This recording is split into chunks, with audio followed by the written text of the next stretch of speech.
Notice that perception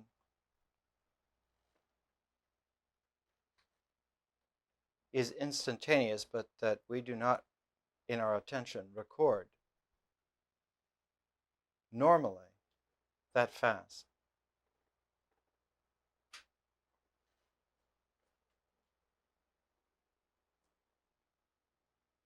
Why is this so?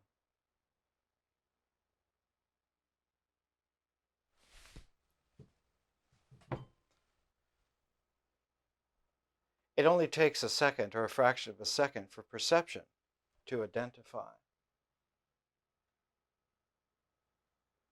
But our experience of the perception has a different time. We can, with the right technology, time perception. There's no technology for timing the attention. For some people, they have to wait for several seconds. Other people have to daydream and wait for several hours.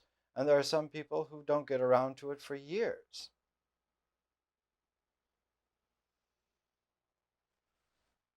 What's the point?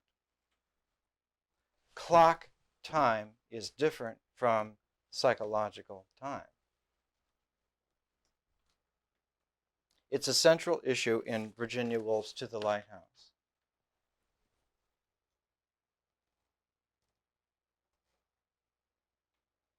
There's a man and his wife and children and friends and so forth, but Mr. and Mrs. Ramsay are different because they live by different times. Mr. Ramsay is a British masculine philosopher. He lives by clock time. It's time to do something when the clock says so. And his deepest preoccupation in his internal monologue of attention is to solve a philosophic problem dealing with issues that can be alphabetized, and he is at the stage where he has reached the transition from P to Q and has glimpsed the possibility of R, but dare he think it now? And will anyone ever get to Z, whatever Z is? So that this clock time is geared to a mechanically distributed attention that is founded upon a machine calibration of perception. But Mrs. Ramsay is different. Remember in the example that we began with. The cameras came on. I paused.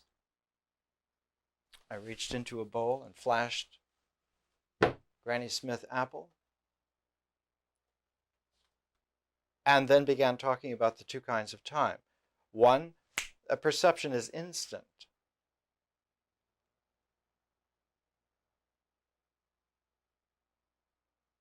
The stimulus response time is a little longer, but not nearly even a second.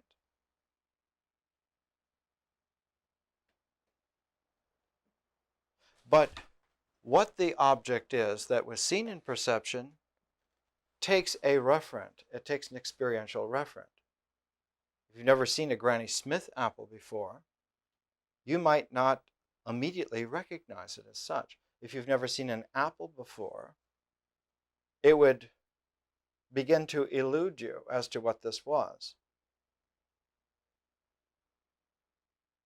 If an impressionist painter like André Derain in his Fauvist wild beast moment saw this, it would be a blob of deepening chartreuse against some kind of midnight blue. Clock time and psychological time being different, the protagonists of Virginia Woolf's To the Lighthouse, Mr. and Mrs. Ramsay, live at different speeds. He lives at a mechanically distributed, precise speed, and he's very proud of that. She lives all over the page. She doesn't care what time it is, and she never thinks of being stuck at Q and wondering if she can make it to R.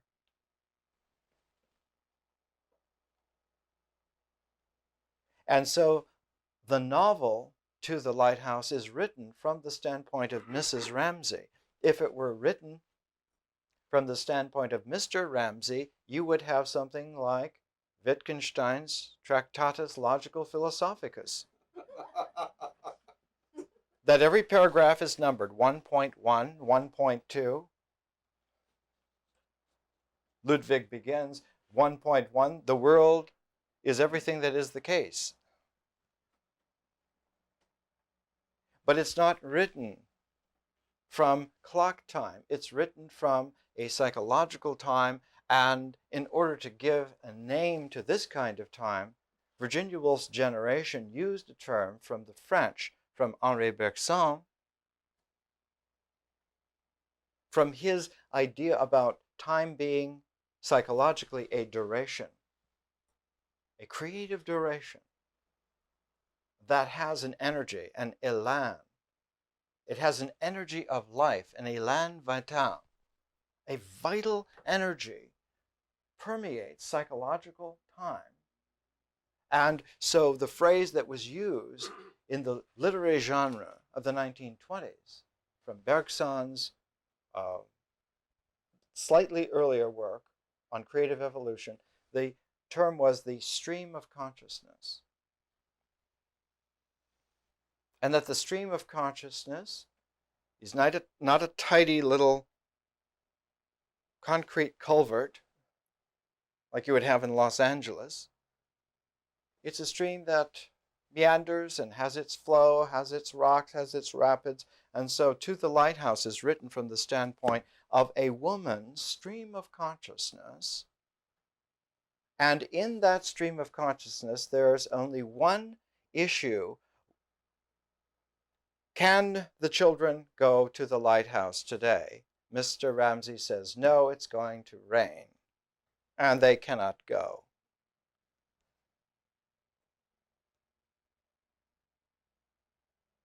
She loves her husband and can never tell him so. Because to tell him in exact words, I love you, would be limiting her wide scope of humanity to some kind of little authoritarian rote phrase, which wouldn't be true if she said it that way. She has to demonstrate it her own way by never saying it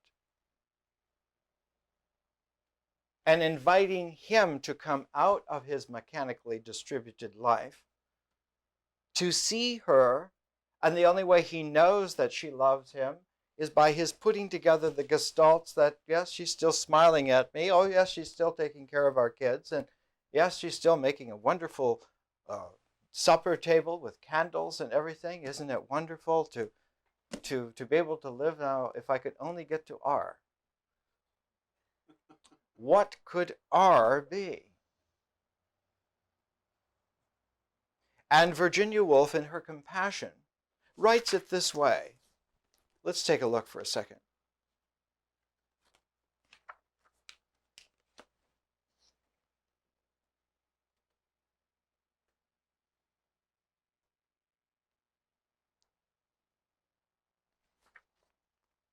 But what had happened? Someone had blundered. Starting from her musing, she gave meaning to words which she had held meaningless in her mind for a long stretch of time.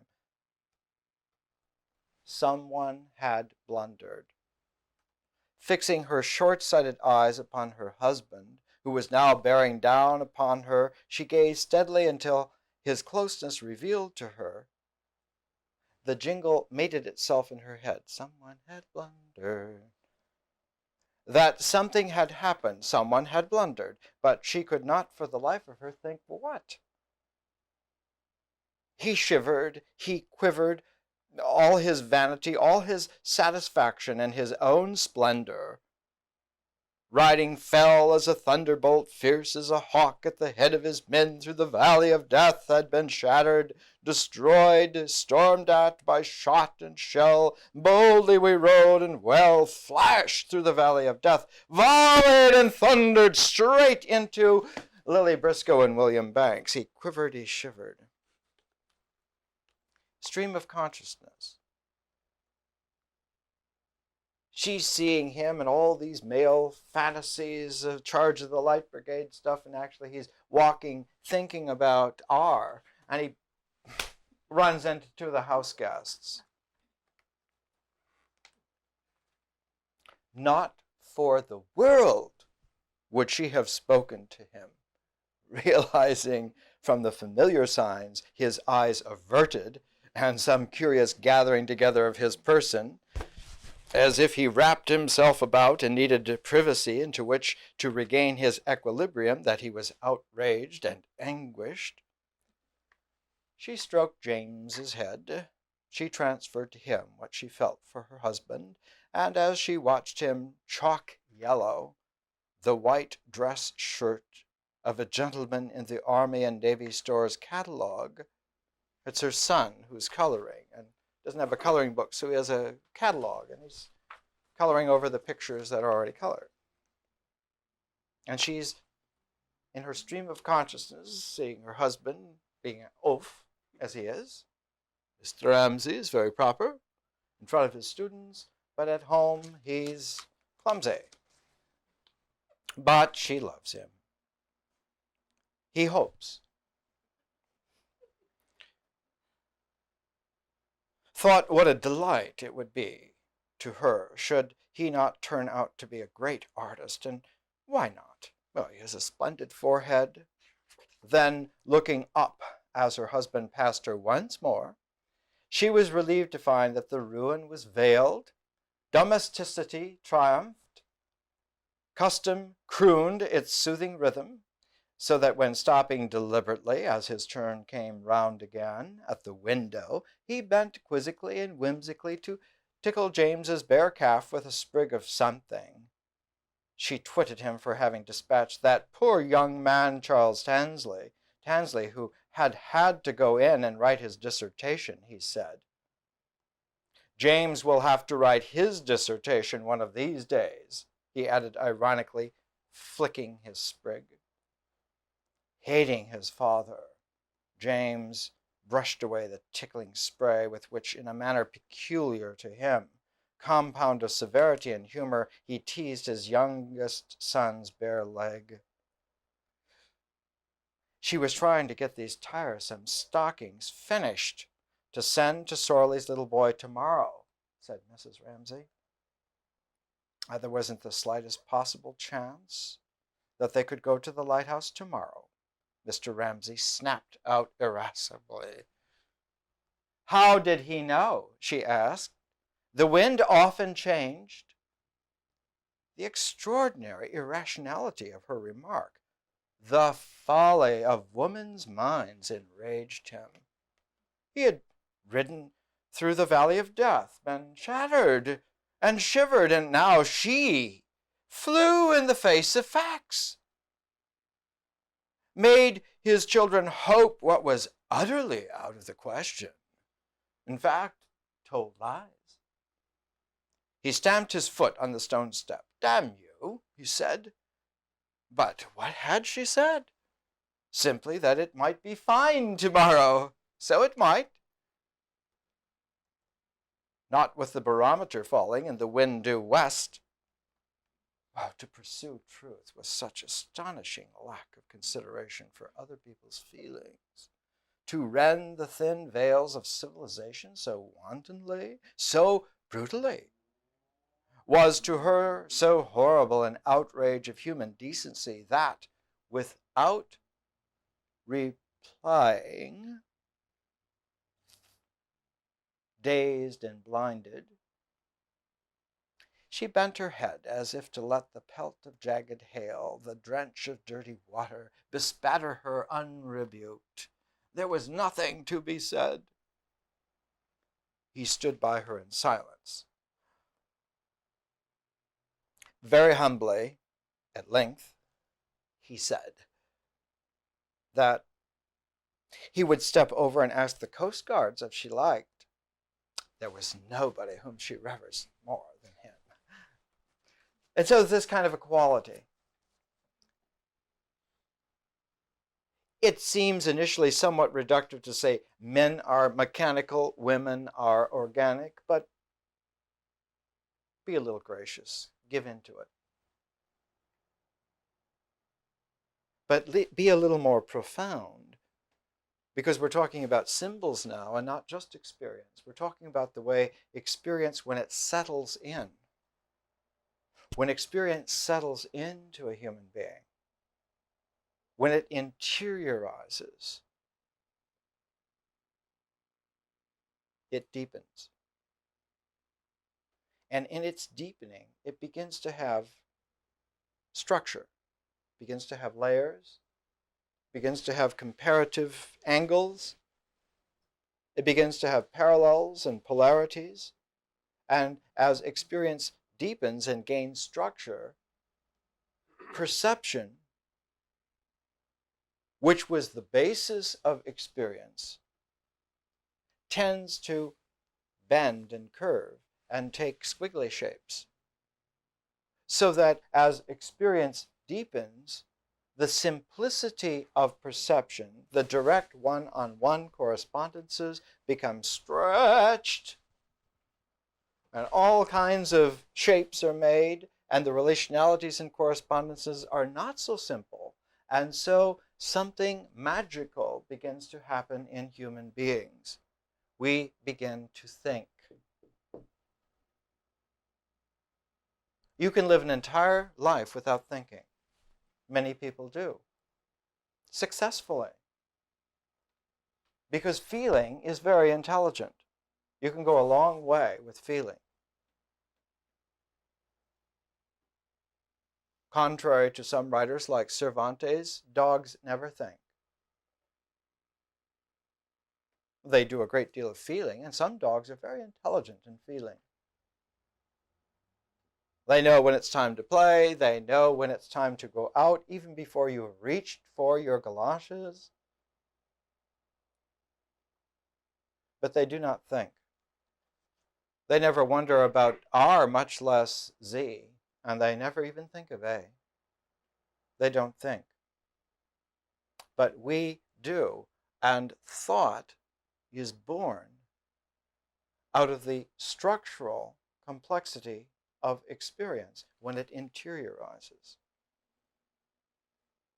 And so when we are taking a look at symbols, we're taking a look at an interior quality of ourselves, which is related to experience. There's no doubt about it. But its relation to experience is initial and beginning, and very quickly, and to large extent, becomes distanced from it and quite extraordinarily different. While it starts out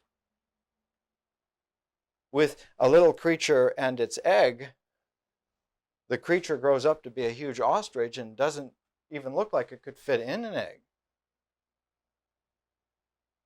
And what comes out of this structure of interiorized experience are symbols. Symbols. So that we can say something now. We can say a sentence which is food for thought. Symbols form interiorized language meaning into glyphs. Word's not so hard as it seems. Glyphs. You've heard of Egyptian hieroglyphs. Picture writing. Glyphs. Symbols form interiorized language meaning into glyphs. And those glyphs are seeds of ideas. In other words, if they're planted and nourished and tended, those glyphs germinate and they grow up to be ideas. But there's a slight hitch. They can grow up two completely polar different ways. If those seeds are considered valuable and delightful and worthwhile, those seeds are like presents for ourselves in the future, and we tie them with very nice bows. And later on, we're able to untie those bows very nicely and open up those seeds, and there are those glyphs, and they begin to grow into ideas. But if we're careless, those seed glyphs do not get wrapped with bows, they get tied in a hurry. And instead of tying bows, we tie knots. They're always wrapped, but sometimes they're wrapped with care so that they can be opened later with delight and joy and graciousness, or they're hastily just tied up and put out of the way with knots. Now, what opens those bows later on is a different mode, a different kind, a different style of energy from that energy which put them together. The energy that put them together, and the Greek word symbolon means thrown together, put together. It refers to integration. And integration is only one half. It's like breathing in. What are you going to do? Quick. Of course. Integration is followed, after slight pause, by breathing out, differentiation. Symbols are the bows that tie the glyphs of deeper structures of meaning of language within us, and later on, in a differential way, are untied and opened up. A very simple way of keeping track of this is there are two kinds of magical symbols. One are called amulets, and they seal in and protect, and the other is called talismans, and they radiate and give out and protect. Amulets work because they seal, talismans work because they shine.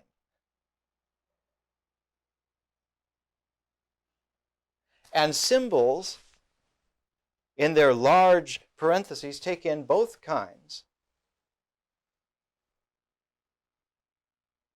And we're going to get a chance to make an amulet and a talisman just so we can have that experience and see, yes, it is so. Look, my amulet, when I wear my amulet, no one can get to me. But it's kind of hard to get things done. Well, when I wear my talisman, now I can get at them and I can get things done. And we'll see that inner experience, which is symbolic, is guided by symbols, and one learns to navigate, but you have to tell how to tack in that navigation and not confuse your symbols. But look here. That's only if they're tied with bows. What happens if they're tied with knots? What happens if we're careless of experience and we just, in a hurry, package it up, tie it with knots, and set it aside? We need a definition here. We need a definition of knot. What is a knot? A knot is a one-dimensional, self-avoiding, willful plunge into attempted pattern making, which actually ends up as false ideas, which are seeds of ideologies, which are quite extraordinarily different from ideas.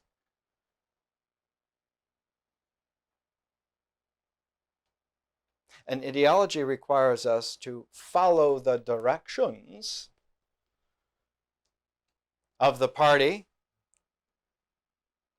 of der Führer, of the Commissar, of whoever is in authority handling the control of the ideologies. Quite different from ideas. Ideas are of no use to someone who is ideologically preoccupied.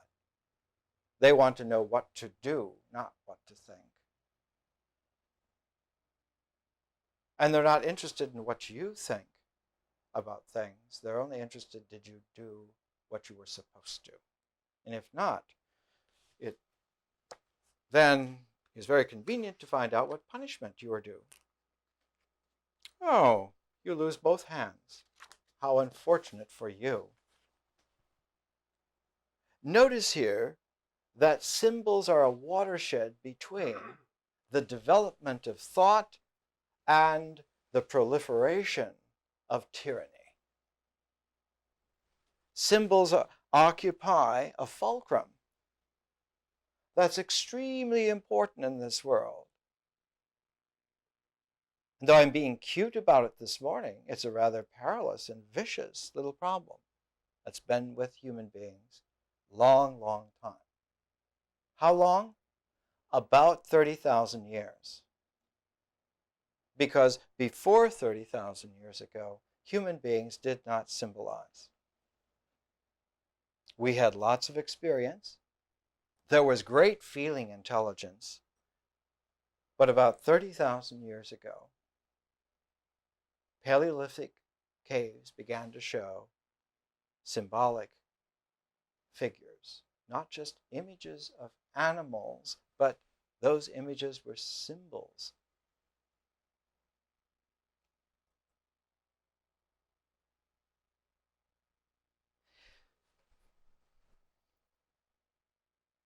If language, which is condensed into glyphs, are tied by knots, the language that's inside those knots turns sour and regresses. And the language flows backward. And as it flows backward, it begins to dam up and clutter other language that's flowing from experience. And pretty soon, experience, instead of flowing, begins to be like a swampy backwater and becomes stagnant. And all kinds of things happen. And human beings that are full of stagnant experience are very unpleasant creatures.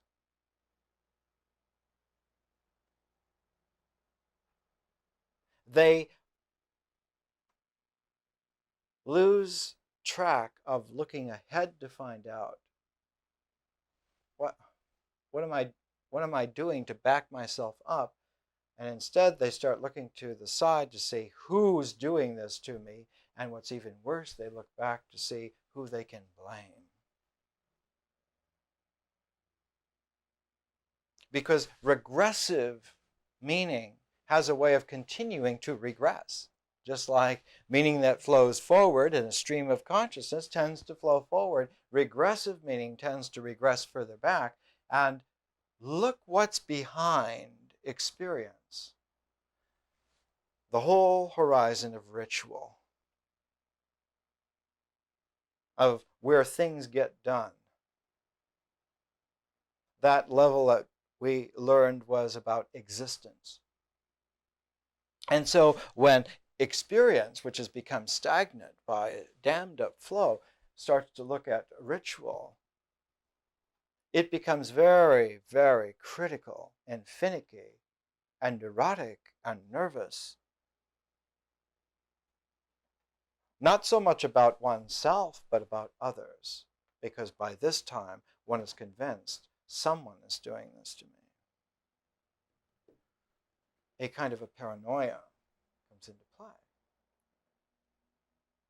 And of course, because the basic character of your energy by this time is stopped up, what occurs to you intuitively is to stop them up. Or short form, stop them. They must be stopped. And because there's no accurate way to find out who exactly it is, it becomes a general quality of character. People are no damn good. Look what they do. I've done nothing, and look what they do. If the regression continues further, if one really gets a very powerful metaphysical ideology, one goes even beyond ritual and goes back to nature and says, there's something wrong with nature. This world wasn't made by a good God. This world was made by some kind of alien freak. This is a fractured cosmos. And then you develop a whole series of interesting ways of characterizing existence. Some of the Gnostic sects of the 2nd century in Alexandria were very good at these cosmologies of the alien evil God who has made this stupid, dirty world, this evil world. And that the smart thing to do is find a way to get out of it and around it. And it looks like suicide becomes a creative triumph. So you can see that the whole problem of symbols is filled with interest from a very practical standpoint.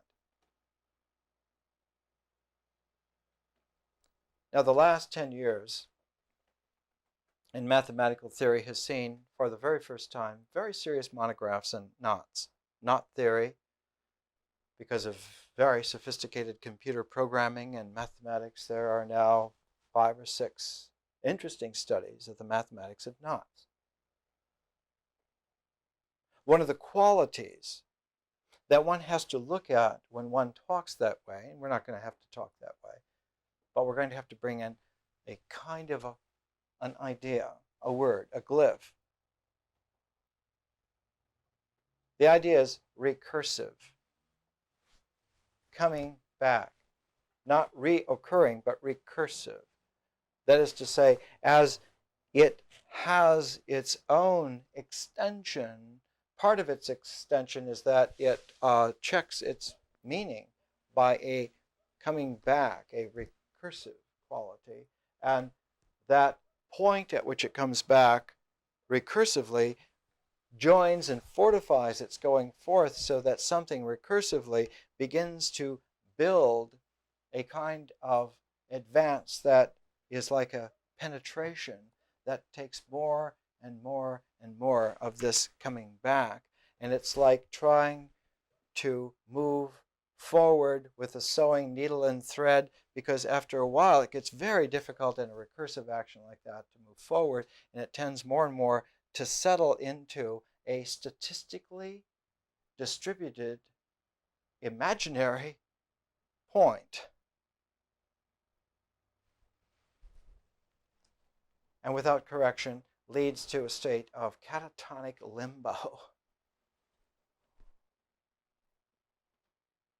Like in, gee, she hasn't moved for 15 years. You'd think she'd set that cup down.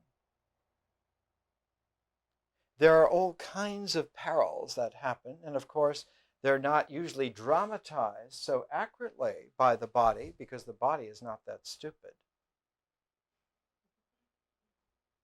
But it happens inside of people, in their minds, especially in their thought. And so they're catatonically in limbo in their thought, but they go on as if everything is all right every day, except that they notice more and more people are to blame.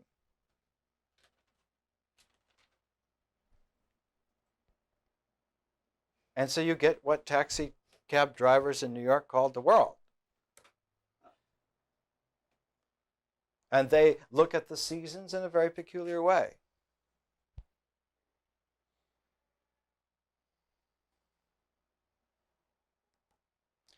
It's spring, the bird is on the wing. Or is it the wing is on the bird? I forget.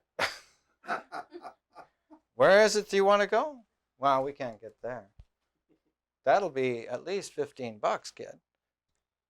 It's a quality where thought does not operate and surrogates of thought come into play. And instead of thinking, one begins to get fantasy. Now, one of the peculiar things, and this is making friends and enemies again among psychotherapists, one of the peculiar things about modern therapies is that the blame is put on feelings. If you weren't so sensitive, you wouldn't have these problems. But the problem is not in feeling. The symptoms are there in feeling. But the reason that you feel bad is because your thought swamp has overflowed and you're getting all that sewer water. Well, you should feel bad. And the first thing of a real good therapy is that therapist will cry with you and say, it really is bad. There's no doubt about it. You were right all along. There's nothing crazy about you at all. This is terrible. And you don't feel bad at all at writing the check. That was an honest therapist. How many hundred? But the problem is in thought. And so, there have been individuals who have relentlessly, accurately probed to find what is it that has happened. There was a wonderful Jungian psychiatrist named Medard Boss who got himself into a rather pathological situation and couldn't get himself out, and no other therapist was swift enough to get himself out, and Boss finally discovered that there was a crucial error in his thought process. He discovered a phenomenological philosopher named Edmund Husserl through reading one of Husserl's disciples' books, Martin Heidegger. And Medard Boss discovered that there was a whole new possibility in therapy called existential therapy. And had a very simple statement that the normal orientation that we have is rather like the ordinates in very simple geometry or algebra. We have a vertical line and we have a horizontal line. But that there is a confusion that happens in thought, that instead of having these nicely ordered crosshairs, they fall to one side or the other, and you have an X. And instead of having an ordinal way to order your experience, you have an X marks the spot of puzzlement. You don't know where things are. And everything is moving at diagonals. And there are no right angles. And that the order that you're used to, having right angles, everything is, I have to use a Southern American word here, cattywampus, skewed. And because everything is skewed, the inner person tries to find the angle at which to look to make sense out of it. And so you see a lot of people on the street doing this. And those little nervous twitches and so forth are attempts to get balance. What has happened is that the symbolic process has been stopped. You don't need any of those drugs. You don't need any of those therapies. But you do need to bring yourself to face the fact, in a very pragmatic, practical way, that your creative durational stream of consciousness is dammed up at some specific point. The great thing about a therapia is that its cure is permanent. It doesn't adjust you, cures. And what happens with that cure is whenever there is a penetration through some symbolic blockage like that, as if Mother Nature, wanting to make up for all that time that you didn't see anything new, suddenly gives you a vision of everything new so as to make up for lost time. It's a kind of a compensation. Now, let's face it, she owes it at that point, and she pays, because she doesn't want to be indebted to the kind of people we are. Mother Nature would rather have open accounts and have it all cleared. And so people who have a breakthrough not only see thought beginning to happen again, but very rapidly they develop a quality called vision.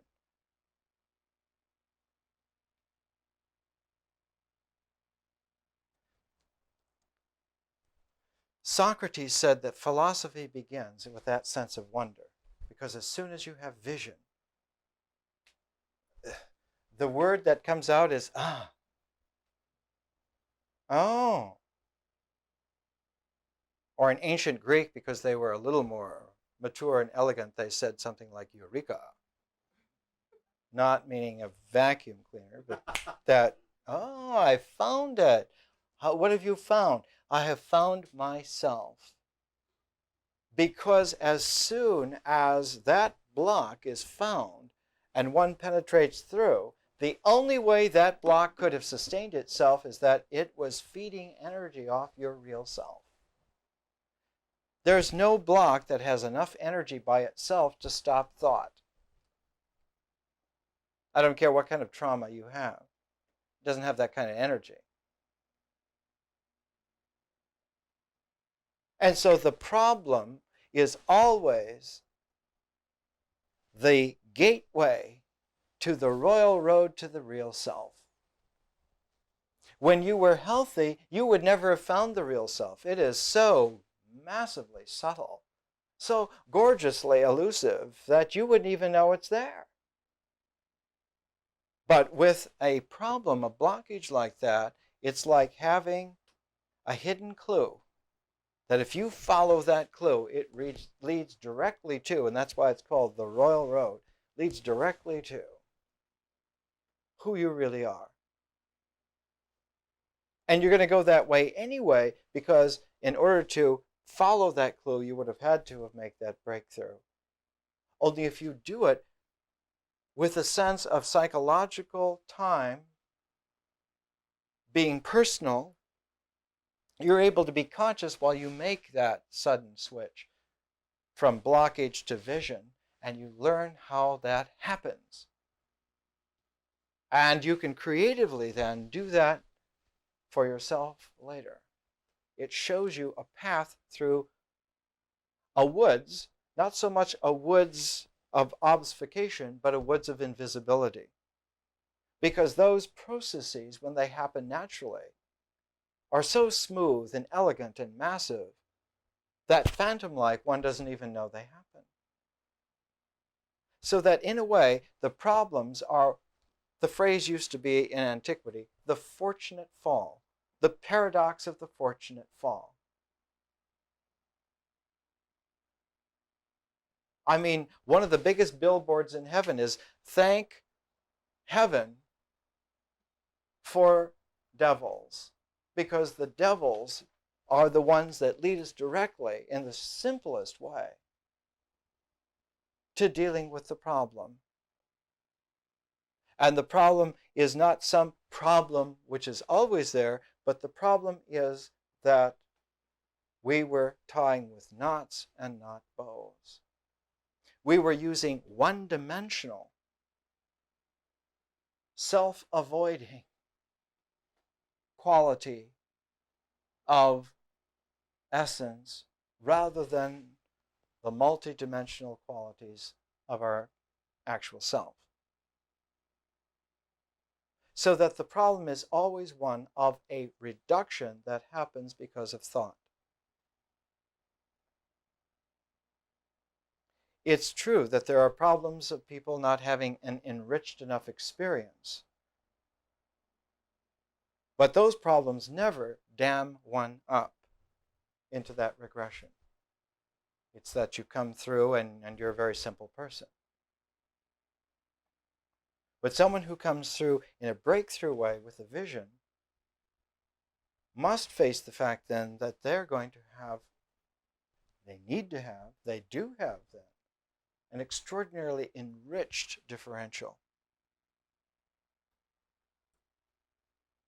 Now we're going to come back after the break, but let me just give you a sequence of sentences so that you can see how this reads. Symbols form interiorized language, meaning into glyphs.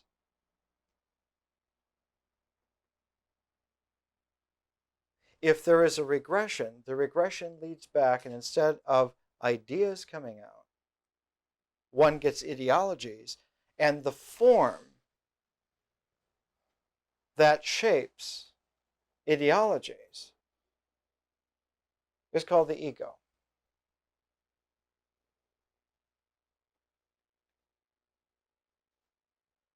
And one is tempted to say, in fact, one should say, well, doesn't everyone have an ego? And the answer is no. And the qualification is almost everyone you meet has an ego. And that is the problem of the world at this time. Almost no one can think.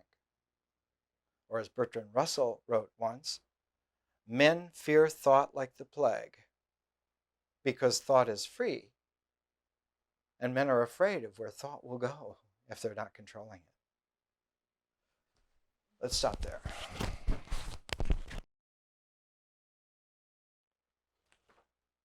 In order to help us not get, I think the old word was fixated, or maybe the southern Okefenokee version is fixelated. Or pixelated is the New England version. In order to not get into those things about what we're doing, because it is rather magnetic after a while, we're always working with pairs of things as much as we can. And so with our symbols investigation, we're starting with a pair of books, one of which is To the Lighthouse, the other is William Faulkner's As I Lay Dying, also written in Stream of Consciousness. The same literary genre, the same kinds of issues.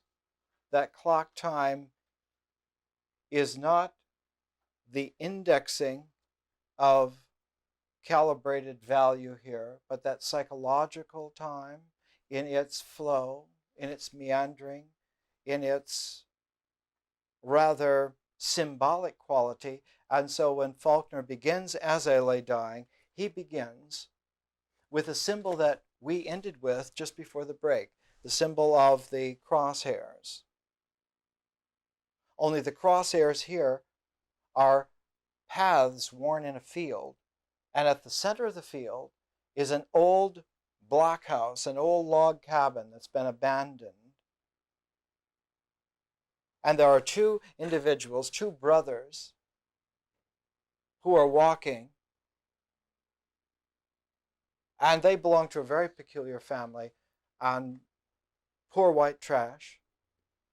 And the mother, Addie Bundren, is dying. And as she is dying away from this world, all the rest of the family, who have all their lives depended upon her as the center of their lives, as she's dying and sinking away, they're all cut adrift because they don't have any relationship to each other at all, but only via the mother. And when the mother is gone, it's suddenly like confetti tossed in the air. They don't know where to go or what to do.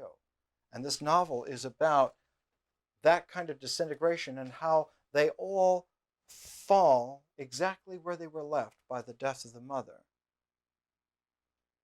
And their life patterns just take on those kinds of tones.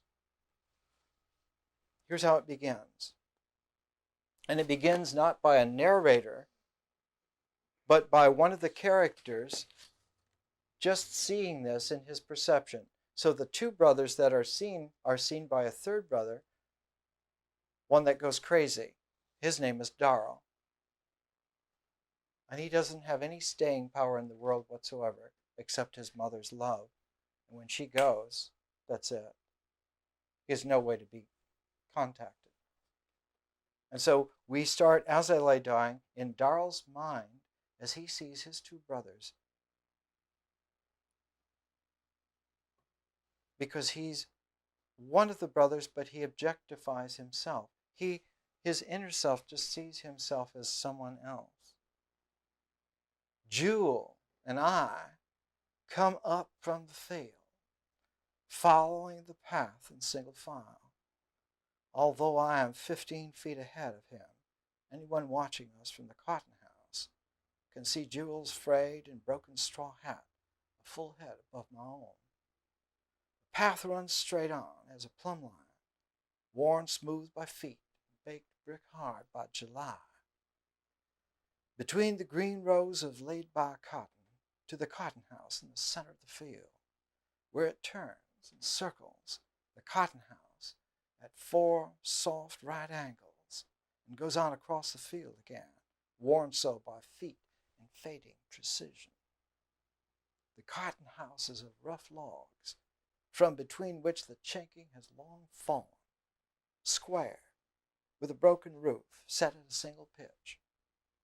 It leans in empty and shimmering dilapidation in the sunlight. A single broad window and 2 opposite walls, giving on to the approaches of the path.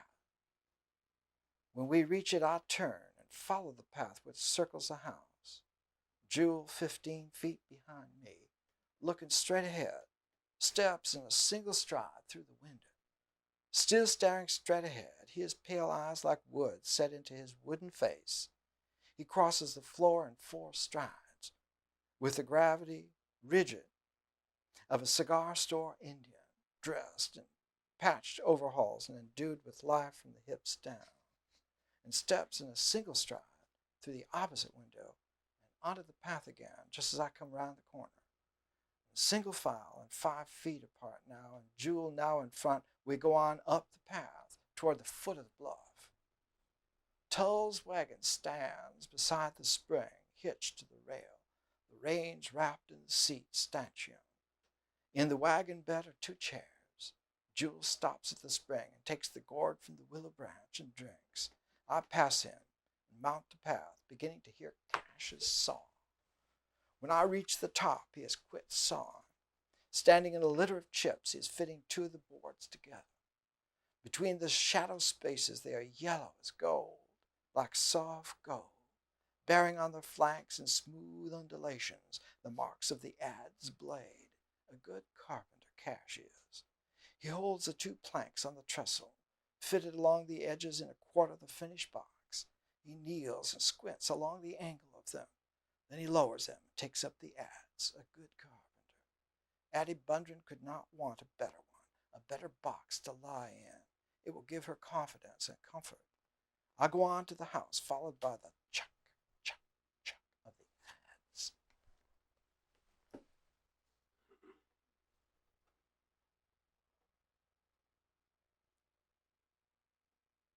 In both Virginia Woolf and William Faulkner, the streams of consciousness flow with very distinctive cultural, experiential tastes. Virginia Woolf, coming from one of the most distinguished literary families in England,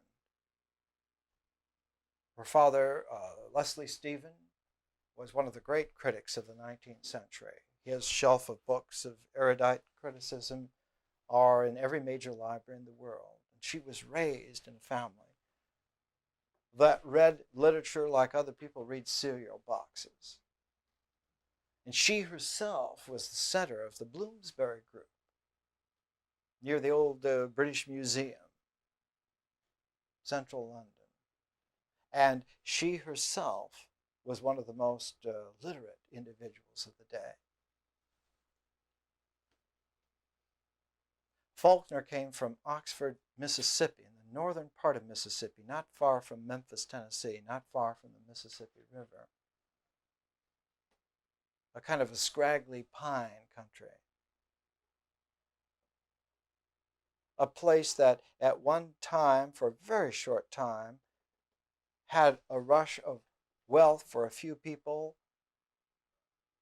and like all old American towns, built on a town square, which was open to a kind of a park-like land with tall trees in it, and around that the business section and the white courthouse.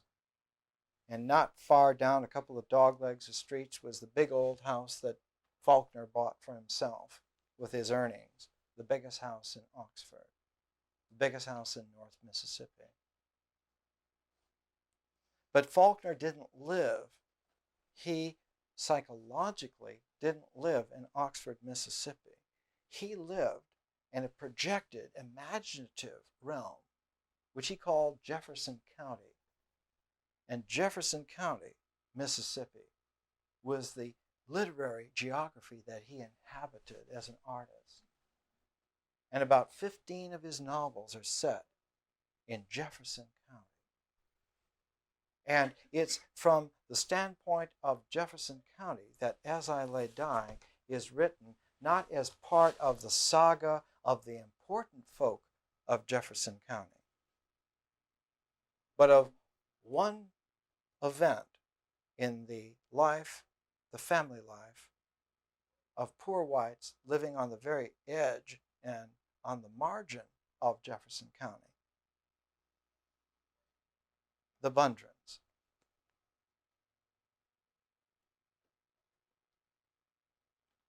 When Faulkner wrote As I Lay Dying, he had written 4 novels before. 3 of them had been what he called pot boilers, which meant that they made money. And the 4th novel that he wrote, he struggled with. It was called The Sound and the Fury, taken from Shakespeare's Hamlet, full of sound and fury and signifying nothing. And he tried to bring himself to play in that stream of consciousness literary genre. He was able to read Proust in French. He was able to read Virginia Woolf in English. He read his Bergson in French. And he began to try and experiment in The Sound and the Fury. And he consciously made a work of art. It's one of the world's great novels, The Sound and the Fury. But like Rilke that we took last week, in writing the Duino Elegies, with a 10-year hiatus in between the first 2 and the last 8, when Rilke took up his pen again, able to, after the psychic trauma of the First World War had subsided enough in his psyche to let him do this, he found that as soon as he began the Duino Elegies, as soon as he began his conscious art, something else came in. A spirit came in and gave him almost dictation, and out of that came the sonnets to Orpheus. The same kind of thing happened with Faulkner. When he was finishing The Sound and the Fury, As I Lay Dying came in 6 weeks flat. He never changed a single word. He posted the manuscript sight unseen to his publisher, and they printed it exactly as he had written it down in the basement boiler room of the University of Mississippi. And it has a shamanistic, I know the word is overworked by the weekend shamans who go out and pound their drums, but it's still a viable term. It is a shamanistic medium, an experience of being possessed by a symbol, which when it whirls in its own way tells a story, because symbols sometimes have us. We don't just have them, they sometimes have us, because there are symbols so powerful that they transcend the confines of a single mind. And they, like meteors, burst free from the mind where they were born, and they exist on a level of transcendental thought, one of the dimensions of this universe. And occasionally someone will be tuned in the right way, and that energy will come in. Not like a channeling, not like a possession. It's not like that at all. As Rilke says, it's possible to understand it. It's easy for God to understand it, but how can a man?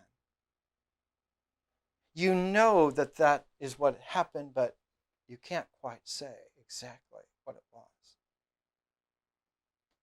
But it has something to do with being open, and something about the spirit being like a wind, and that when these transcendental, larger than mind symbols are blowing, sometimes that wind comes through an open door. It doesn't stay there. It happened one time in the New Testament, in the Gospel according to John. A Jew named Nicodemus had the experience, and he was so frightened by it that he asked the question. He asked the question of a rabbi that he trusted, Jesus. And the reply given to him is that no one knows where that wind came from or where it goes. All you know is that in you it blew for a while. That's all anyone knows. It's a symbolic way of speaking about mysteries. Not mysteries that don't happen. They're not mysterious because they don't happen, but mysteries that do happen. They're mysterious because they do happen. The earliest English poem concerns an image symbolically of life as a great hall, a great lit banquet hall, and that it's nighttime permanently in the universe outside. And that there are some open windows in the top parts of this hall. And that in the midst of one of the meals, a little bird flies in out of the darkness, flies around the hall for a while, and flies back out. And this was the earliest English symbol of what life is.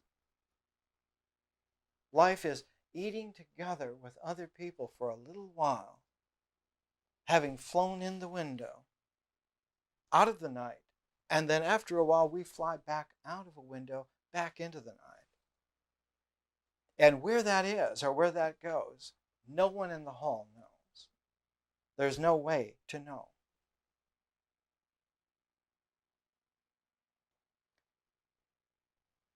These two novels together are like a tuning fork for us. Tuning fork. A tuning fork can be tuned to a specific frequency. And if that frequency matches what glibly are called quantum levels of sound, which are actually just notes of a musical scale. There are 8 notes that form a scale, an octave. And there are many other scales, but this particular scale tunes human emotion. It tunes human emotion. And there are other scales that tune human emotion. The Chinese pentatonic scale does it too, but in a different way.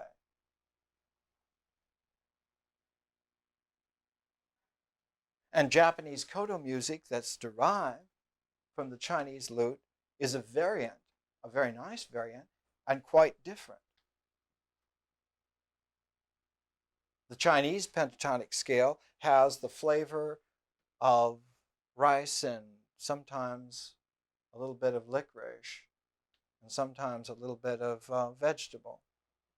Whereas the Japanese version is rice with a little bit of seaweed or iodine, a little bit of seawater.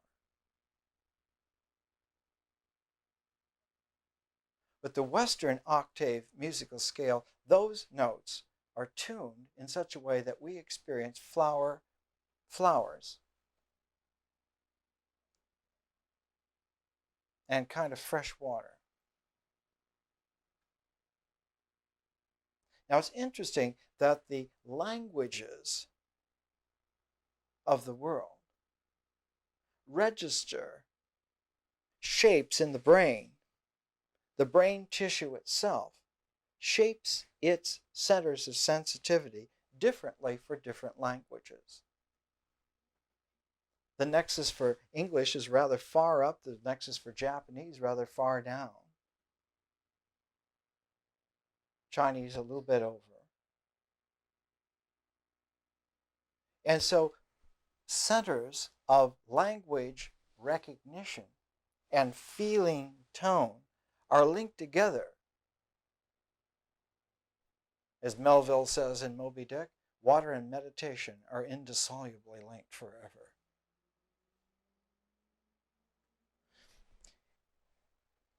Suzanne Langer, whose book Philosophy in a New Key we're going to get to next month, she wrote once that she was scouting the possibility that thinking was an elaboration of feeling.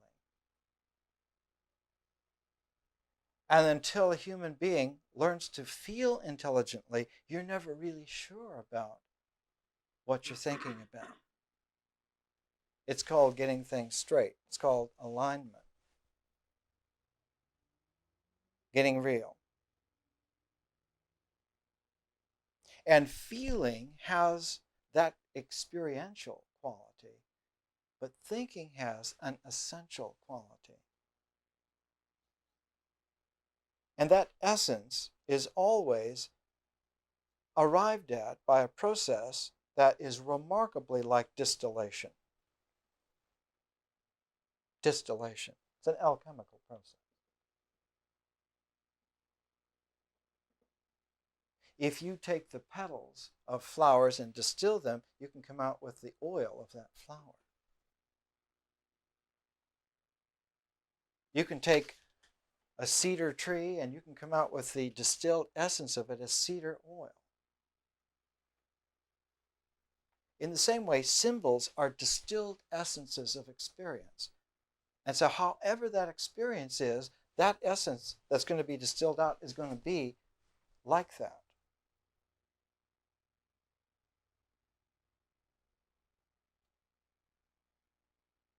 The more one enriches experience, the more complex that essence is going to be.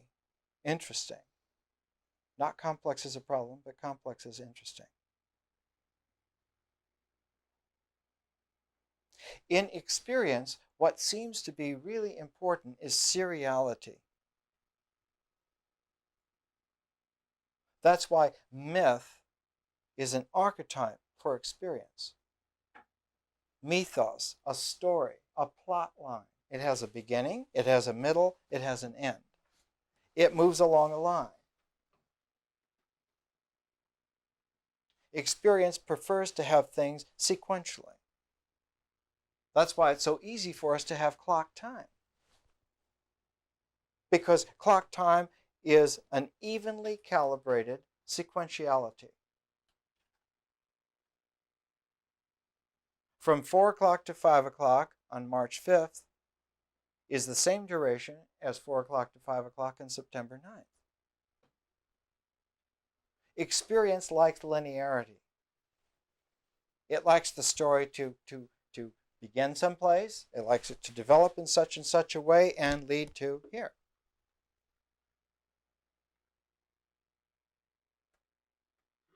So that a thought form imitating experience would see thought as a linearity, as Aristotle did. It's syllogistic. It starts from this premise, and it moves with these qualifications to this conclusion. A syllogistic line. But experience, while it remains and likes to remain in these forms, symbolic meaning does not. It more and more, as it becomes itself, squiggles away and swirls away from this linearity. It likes to be like the atmosphere of Jupiter. If it has to be in lines, it's going to be in wide bands that have a lot of complications and a lot of frills. And so symbols, instead of having a linearity, instead of having a quality which we call in number cardinal numbers, 1, 2, 3, 4, 5, 6, 7. Symbols have a different kind of an order. It's called ordinality. And ordinality, ordinal numbers, go by powers. 10, 100, 1,000. By powers. So that the order of symbols is by jumps of powers. Now, what's peculiar about the musical octave is that that octave is beautifully sequential. Do, re, mi, fa, sol, la, ti, do. Notice that, yes, it is linear, but that octave can be repeated in a higher key. Voila, music. Music is both experiential and symbolic. It's both linear, cardinal, and also ordinal. It is a wondrous vehicle. Music is fantastic.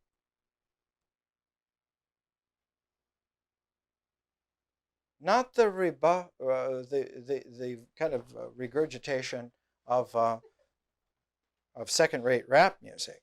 We're not talking about that. No, we're not talking about that. We're talking about music. That it lends itself not only to having an experiential cardinality, but to having a symbolic ordinality also.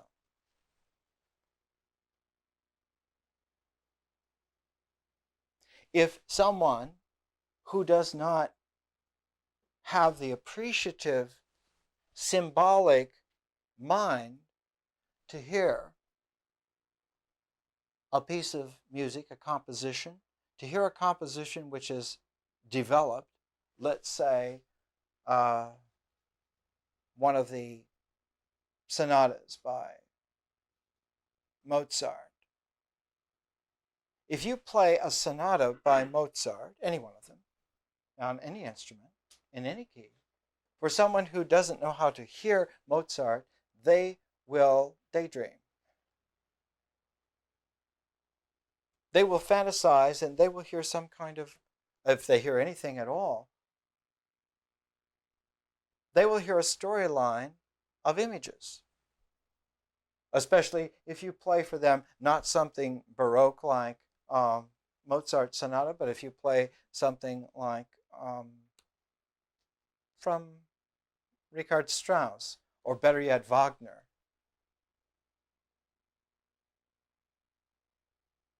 If you play for them the overture to Die Meistersinger, they will have this fantasy, experience fantasy of images and falderal and all of that. They didn't hear the music. They heard a translation into their cardinality, into their line experience. And when you show them that Wagner is a very creative and interesting composer and puts all kinds of musical structures in these works, and in fact intended to use these musical structures to make those images happen and come out, that these, as he called them, leitmotifs, were specifically designed symbolically so that they would have this effect on people who didn't think very exactly about things, that they would be able to feel in just this way. And Wagner was the first to create a really concentrated program music so that people will have the pictures that you want by the symbols you control. And his friend Friedrich Nietzsche said, He said, Ricard, I understand you. This is bad news. This can be used in the wrong way. Yeah. This makes fodder out of people for ideological brainwashing because it schools them so that their feelings are manipulated by people who write the right symbols in the right programming and are fed that. And as long as you don't teach them how to hear music in a symbolic way, they will make those kinds of experiential pictures. And if you want to have 50,000 people goose-stepping in Nuremberg and not thinking about Albrecht Dürer, but thinking about Adolf Führer, then, that's a play on words, then you're going to use a kind of nouveau, leitmotif, conditioning, music. And because you want to make sure that recursively they understand that thought is not necessary for you. We have thought this out. You just pay attention to us and do like we say, and you be part of the action. Book burning was a central part of the image. Get rid of the books and get on with the boots. And when you shift from books to boots, you have received your marching orders. Now you can see that this is very precarious, especially in the 20th century. We have had a lot of problems. The last 3 generations have had a lot of problems, which unfortunately seem to have been necessary. But what is necessary now is not to continue those problems, because the next round of ideological conditioning is going to be genetically engineered and enforced by nuclear weapons. And then we will have to have some super yogi come along and pull all kinds of miracles, because there won't be much of a chance for anybody to do much about it. If your embryo is conditioned before birth so that you come out already, well, like E. Cummings said, nice and flat like toothpaste from the tube, and lay quietly on their brush, well then, that's the world that there's going to be. The only way to stop that, to not do that, we don't have to be apocalyptic, but it is the only way. We have to educate human beings to be able to go into a new maturity.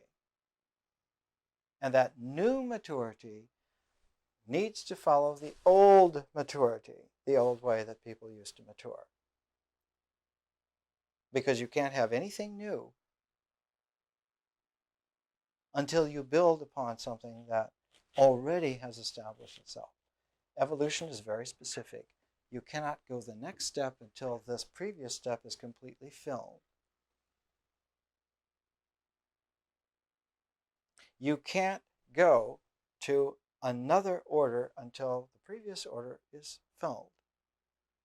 It's even there in the way electron energy is in the atomic structure of matter.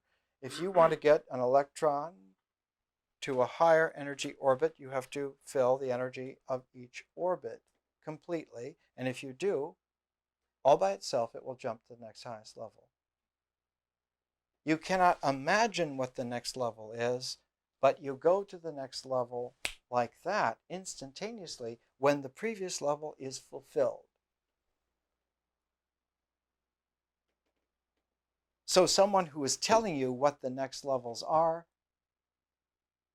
without fulfilling you at this level is preaching ideology.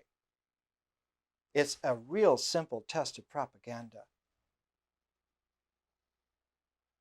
If you don't, in your own fullness, go to the next order in symbols, it is absolutely verboten to drag you there, to push you there, to lull you there, because you don't belong there yet. It's not right for you yet. It's like the octaves.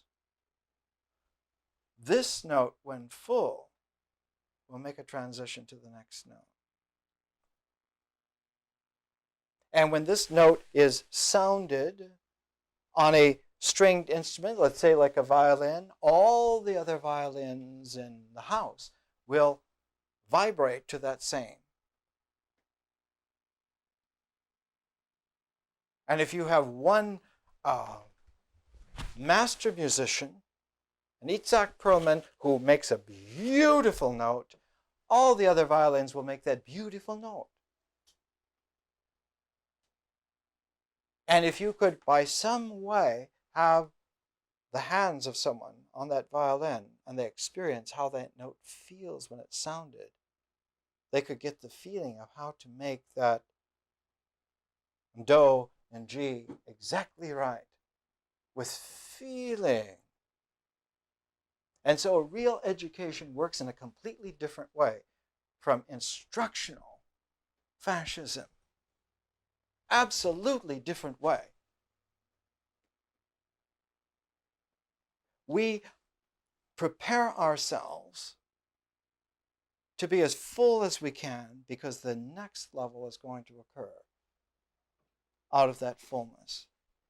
And just as the octave has its movement of fullness and the electrons around the nucleus has its fullness, it's like a universal handling of form and energy. Form and energy both work by an integrated operative structure. And so symbols, as they appear in the classic wisdom traditions, East and West, have their regular ways of being taught. And not of being taught by having them stuffed into someone, but having them taught by preparing someone to be mature at progressively wider orders of ordinal power.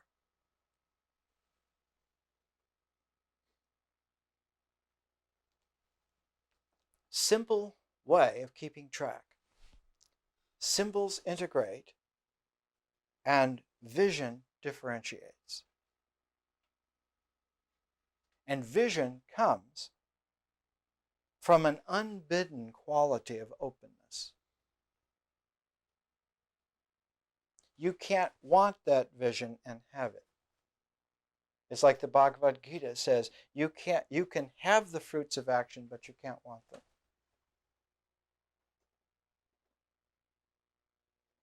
The fruits of action come from doing the action, not from wanting them.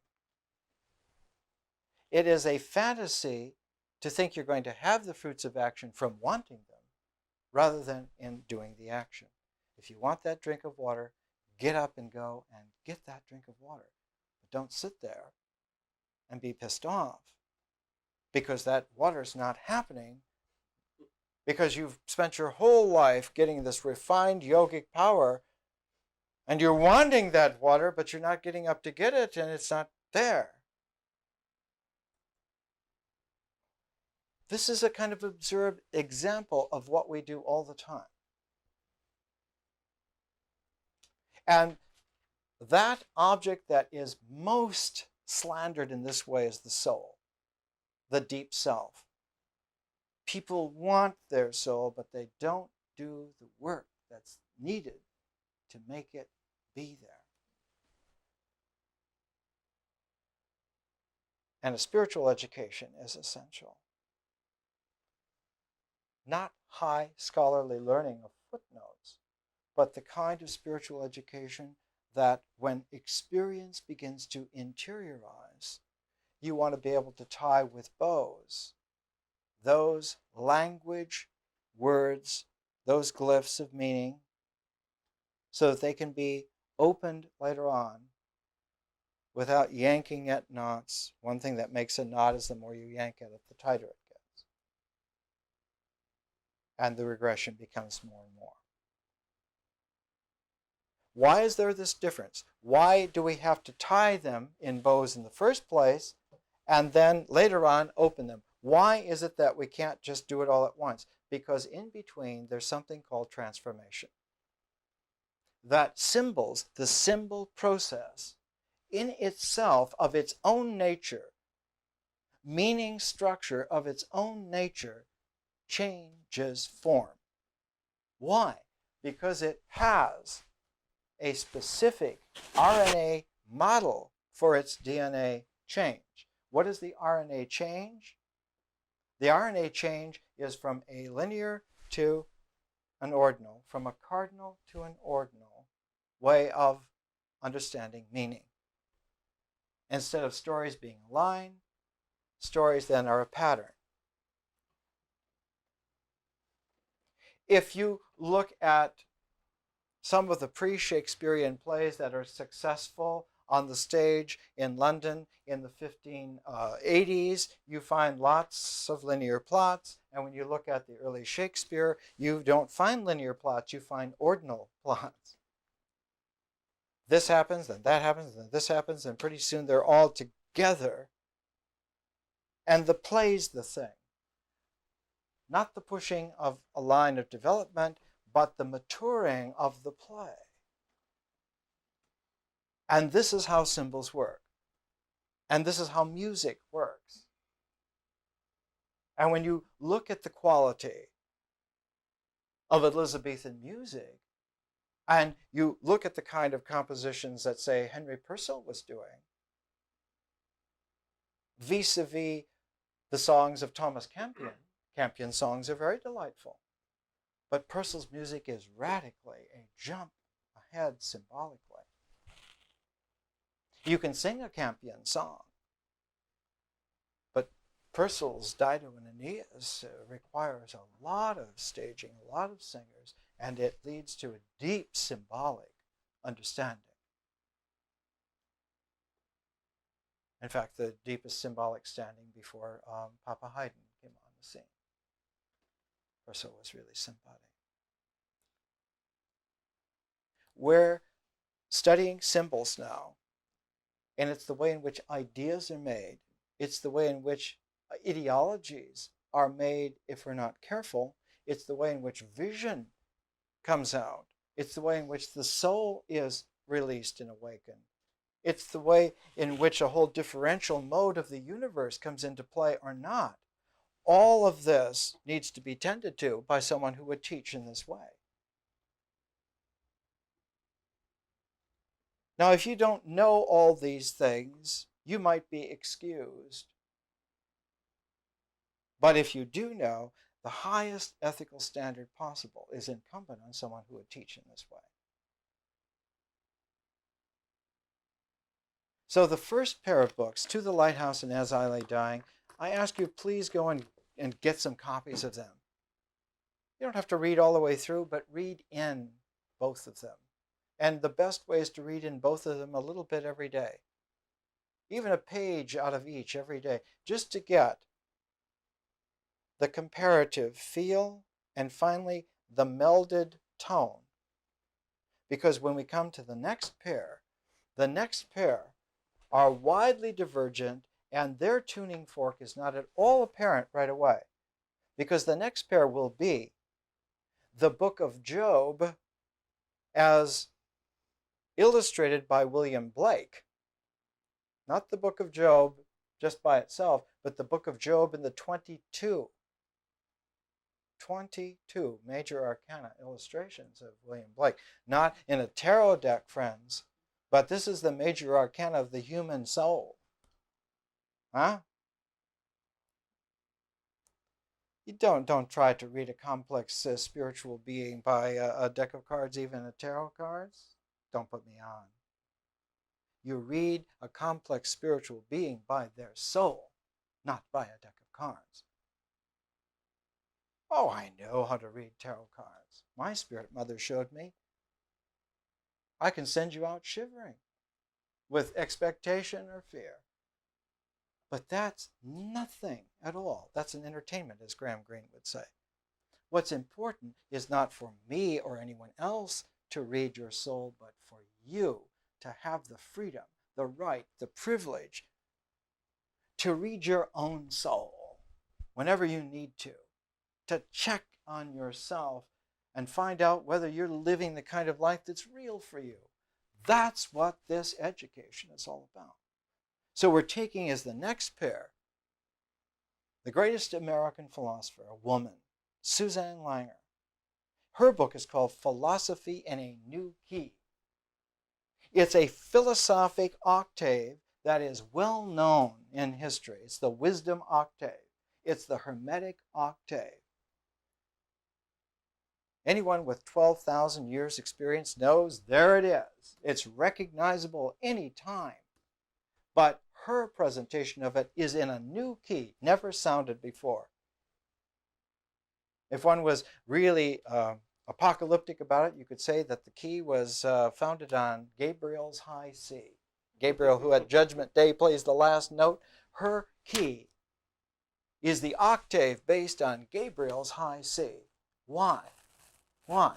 Because what she's interested in as a woman, as a very, very intelligent woman, she would like to know, why is it that symbol-structured mind, when infusing life with energy, that our very life energy gains the universality of that mind's octave?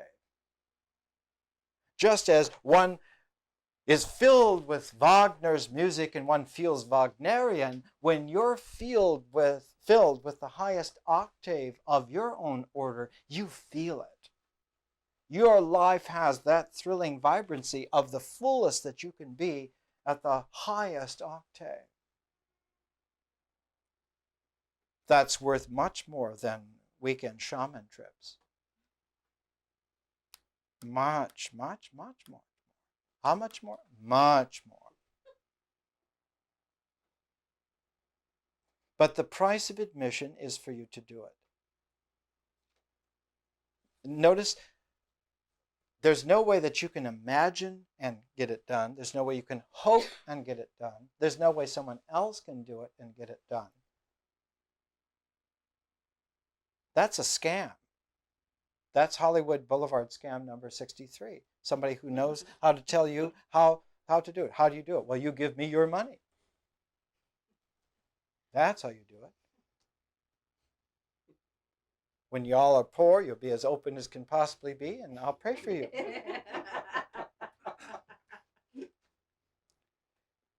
But in order to do it, it can't be done all at once. It has to have, notice, it has to have its linearity. We have to take some weeks to do.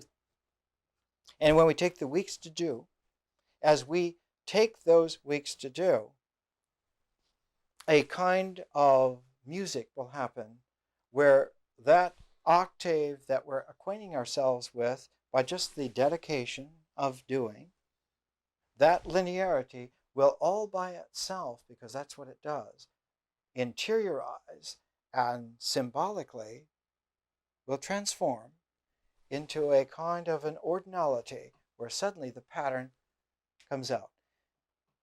The time-honored simile is that of hiking in the wilderness. You can go for miles and miles, switchbacks and up and down on a trail, and finally there comes a time when you come to a higher ridge and you look back and suddenly you see the landscape. We were in a valley. No wonder we couldn't see that far. We're in a valley. Now we're on a ridge. Now we can see.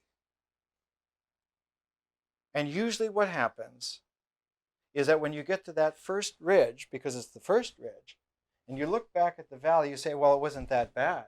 Well, it seemed like it was forever, but it wasn't that bad. It was only 16 hours. And then you turn on the ridge and you see this huge Grand Canyon. Well, you know what the words are for that. Next week.